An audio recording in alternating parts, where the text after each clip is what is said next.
Bonjour et bienvenue sur votre chaîne de communication. Alors nous parlons aujourd'hui dans le cadre de la prise de parole en public de la voix et du comportement physique. Alors, nous pointerons ici quelques aspects à prendre en compte dans la manière d'adresser notre message au public, comment utiliser la voix, comment utiliser le corps pour finalement bien adresser son message. Alors ces facteurs sont directement liés à la manière dont nous utilisons notre voix. Alors notre voix, elle présente différentes caractéristiques et celles-ci, bien sûr, doivent s'adapter à la taille du public et à l'espace dans lequel se déroule notre intervention. Alors, première des choses à parler concernant cette voix, c'est le volume. Alors, le volume de notre voix, il doit être suffisamment fort pour se faire entendre. C'est la finalité, bien sûr, de toute communication, c'est de transmettre un message. Le message d'Eli, l'auditeur, ou bien les auditeurs qui sont en train de m'écouter. Du moment où on parle ici de la prise de parole en public, il y a une présentation, un sujet de mémoire de fin d'études ou quelque chose de la sorte. Alors, le volume de ma voix, son intensité, doit être adapté à la taille de mon auditoire. إذا كنت كنهضر مع 10 ديال الناس راه ماشي هو le volume اللي غادي نستعمل إذا كنت كنهضر مع 100 ou bien plus ou bien moins. Vous comprenez ce que je veux dire ici. Mais aussi aux caractéristiques de la salle où je me trouve. Si je suis dans un petit local, le volume de ma voix il doit être un petit peu bas. Bien sûr, si j'utilise des moyens techniques, des moyens multimédia, je dois savoir utiliser ce micro. L'essentiel, c'est que ma voix doit être assez portante pour que tout le monde puisse entendre ce que je suis en train de dire. Alors ceci nous renvoie directement à la deuxième des choses, qui est le rythme, ou bien le débit.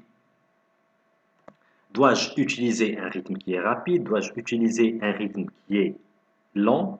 Alors, ce qu'il faudrait comprendre, c'est qu'il faut utiliser un rythme qui est un petit peu équilibré. Donc, lors d'une présentation publique, l'auditeur doit saisir vos mots sans avoir besoin de le réentendre. À chaque fois, il faut Alors, de ce fait, parler trop vite va nuire à la compréhension de votre message. Il est tout aussi une manière de traduire le trac que vous ressentez. Ça veut dire que vous n'êtes pas à l'aise, que vous avez le trac.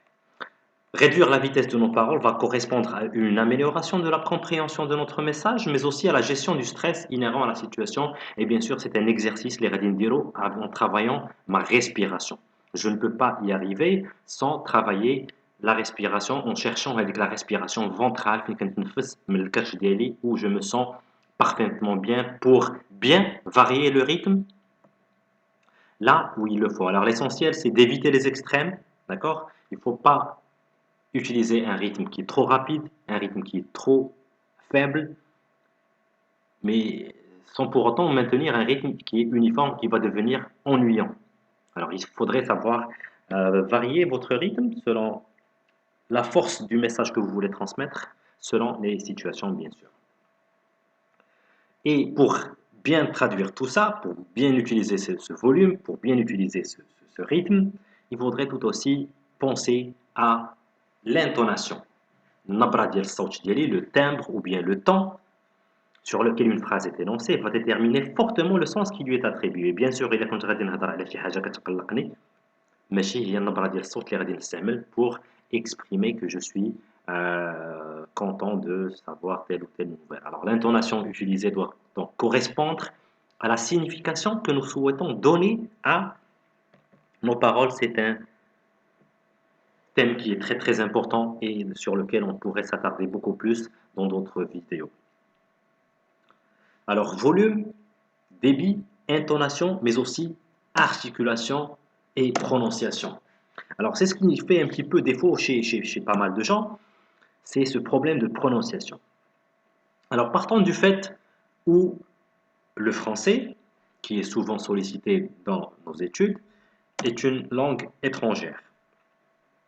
Alors du coup ما غاديش نخاف من هذه اللغة. إلا كنت نقول أنا une langue étrangère ماشي ضروري أنني نتقنها 100%، ما غاديش نخاف منها. Et par conséquent, le texte اللي غيتحط قدامي غادي نقد نقراه facilement, غادي نقد articuler, prononcer facilement, du fait que je n'ai pas peur de ce texte. Et bien sûr, la prononciation va varier dans l'espace et dans le temps. Alors, nous devons être attentifs à l'impact de notre prononciation sur la compréhension des mots et bien sûr, هادشي كامل ما غاديش يجي sans répétition.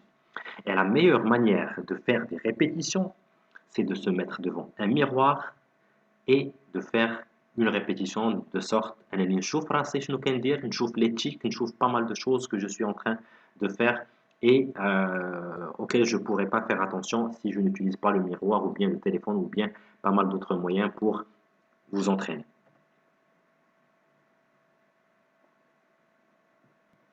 Alors, si tu es toujours en train de suivre cette vidéo, c'est que tu as trouvé certaines astuces qui pourront t'aider à mieux réussir tes exposés, ton intervention publique dans tous les cas. N'oublie pas de mettre un j'aime. Et on passe directement à la deuxième partie de cette présentation. On va parler un petit peu du comportement physique. Alors, première des choses, dans une intervention face à un auditoire, il faudrait faire bonne impression. Comment? Avant bien même de commencer votre intervention, votre discours, votre auditoire va fonder ses premières impressions sur votre apparence.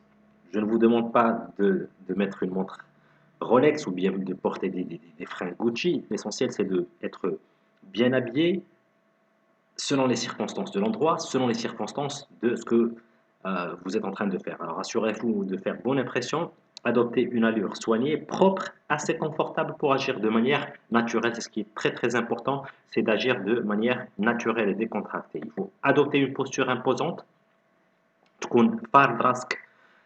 Il faut se tenir droit avec les jambes à la largeur des épaules, comme on dit, et répartissez votre poids de façon équilibrée, c'est-à-dire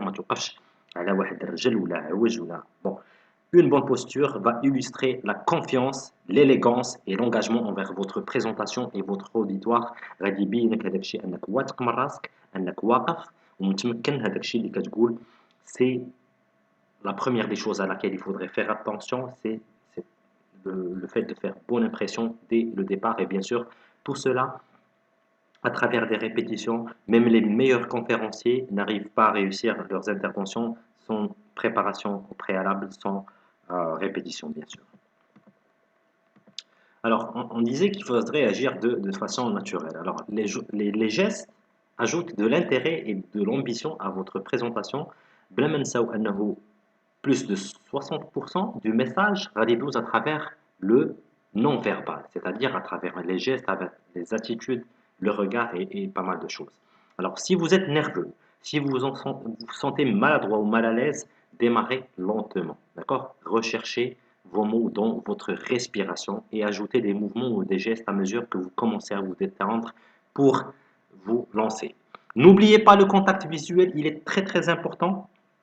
Une excellente façon de vous calmer les nerfs et d'établir un contact visuel avec une personne de l'auditoire. Une des meilleures façons de conserver l'intérêt de votre auditoire envers votre présentation, c'est de maintenir ce contact visuel. Un bref contact physique, on dose la partie de l'auditoire, mais l'essentiel c'est de maintenir ce contact physique. Il est très très important pour capter l'attention de votre auditoire. Il faut aussi ne pas oublier de montrer ses sentiments. Alors, on peut être de nature réservée, mais bien sûr, face à un auditoire, il faudrait tout de même commencer en souriant. D'accord? Montrez aux membres de votre auditoire que vous êtes heureux de partager votre information avec eux. Les expressions faciales vont ajouter de l'effet à vos mots et assurez-vous seulement que vos expressions conviennent bien sûr au sujet abordé. Merci d'avoir suivi cette vidéo et à la prochaine. N'oubliez pas de mettre un j'aime et encore une fois, merci. Au revoir.